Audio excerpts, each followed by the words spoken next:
আসসালামু আলাইকুম। আজকে আমরা শিখব আলাকনন্দা নদী থেকে যে গঙ্গা নদীটি রয়েছে, এই গঙ্গা নদীটি আসলে কোথা থেকে আসছে।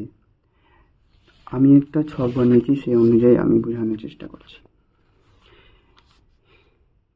এই যে আলাকনন্দা নদী রয়েছে, এই আলাকনন্দা নদী, এখান থেকে নদীটা বয়ে থাকলো, তারপরে এখানে বইতে বইতে এখানে কি আসলো, এই ধলিগঙ্গা।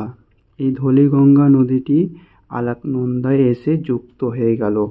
এই যুক্ত হওয়ার ফলে একে বলা হয় বিষ্ণু প্রয়োগ। এটা কি বলে? এটা বিষ্ণু প্রয়োগ।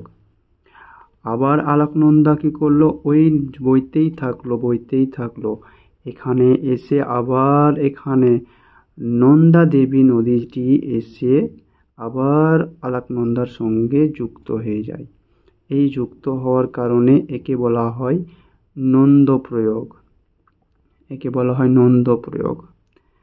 আলাকনন্দা নদী আবারও বইতে থাকলো।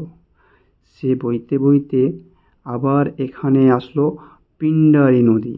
এই পিণ্ডারী নদী কি করলো, আবার আলাকনন্দার সঙ্গে এসে যুক্ত হয়ে গেল। এই যুক্ত হওয়ার কারণে একে বলা হয় কর্ণপ্রয়োগ। তারপরে আলাকনন্দা থামলো না, আবার বইতে থাকলো।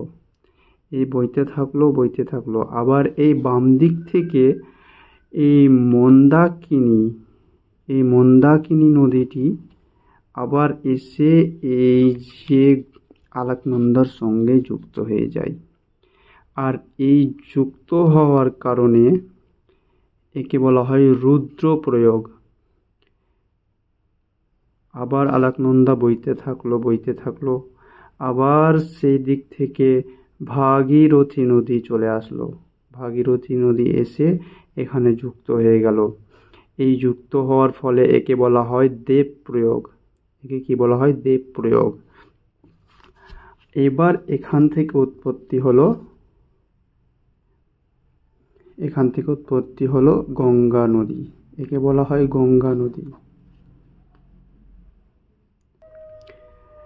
এটা আমার প্রথম ভিডিওটি ভালো লাগলে লাইক, কমেন্ট ও সাবস্ক্রাইব করবেন। আসসালামু আলাইকুম।